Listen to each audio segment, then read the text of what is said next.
Domestic violence is an epidemic in our community that can impact an entire family. To spotlight this issue, Hands Across the Bay is holding a Light the Way campaign in October. Melissa Dome-Hill, Executive Director of Hands Across the Bay, and Lisa Vickers, the CEO of the Spear Dream Foundation, are joining us now with more. So welcome to you both. So great to have you here. Thank you so much. Thank you. Yeah, so Melissa, I want to start with you. Can we just talk about Hands Across the Bay and the reason why it was started in the first place? So Hands Across the Bay is an organization founded by Julie Weintraub, a business owner in the community here. And Julie saw the need in our community. We are a privately funded nonprofit that helps families that fall through the cracks, because there is a lot of people that really need a hand up in this world. We don't give handouts, we give hand ups of individuals that have fallen through the cracks.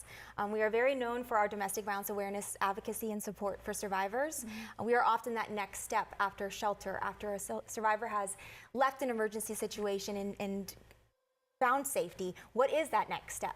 We are able to help partner with law enforcement, the state attorney's office, and the shelters, and we help survivors thrive. Yeah, and this is something you know all too well, because we were talking earlier, and you are a survivor of domestic violence. Can you tell me a little bit about your journey? Yes, I'm very blessed to be alive.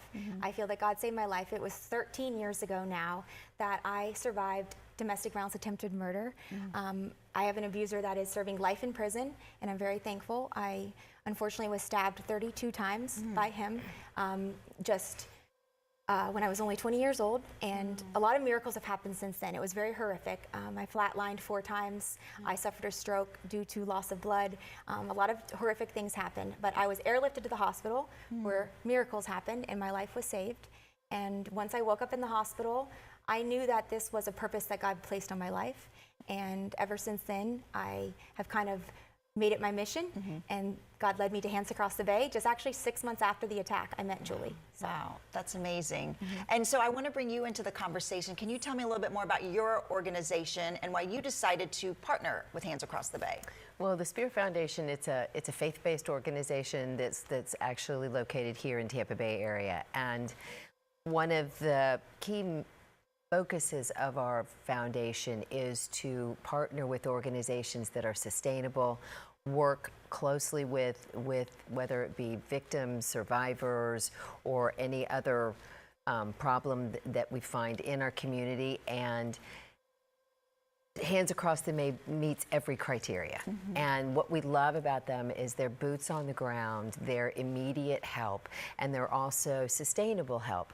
So they provide on all aspects of it from the very beginning. If somebody just needs that immediate advocate or someone to just speak to right away, and then help them along their journey to be able to be a complete survivor at the end. Yeah, and so for the entire month of October, which is Domestic Violence Awareness Month, there's a campaign, and so we can help. Can you talk about how we can help? Absolutely. So thank you so much to the Spear Dream Foundation and Lisa Vickers, the team. We are blessed with the $100,000 Light the Way match. So every donation during October is matched right now, thanks to the Spear Dream Foundation. So $25 becomes $50, $250 becomes $500 very quickly. And this is how we can make a difference, because we are privately funded and we need support of the community to help our mission go forward. So every donation is matched this month. Yes, October is Domestic Violence Awareness Month, but this is happening every day. So we shine a light this month, but we are so thankful for the support we receive all year long through your organization, and we are really calling on the community to join us. So on our website, on our social media, people can find the information about the match. Yeah, and you talked a little bit about where this money goes, but can one of you talk about where the money actually goes and how it's used? Absolutely. I'm going to let you do that because we're the giver, they're the doer. Yes. Right. So we are so blessed to receive these funds. And right now, so if a survivor is leaving, we help rebuild. So we often are the person that helps fund the first move-in fees, groceries and gas assistance. If you have a child, diapers, wipes, actual tangible things. Right. So when a survivor leaves, they often stay because maybe they don't have the means to leave. The resources. So we want to break all those barriers, all those speed bumps that survivors face. So we directly break down those barriers, whatever that looks like. If a survivor needs licenses to work in a different state because she's escaped, we help that. We help maybe get new tires on a car. You know, a survivor needs to get back to work. So it's case by case, and it's direct assistance into that family's future.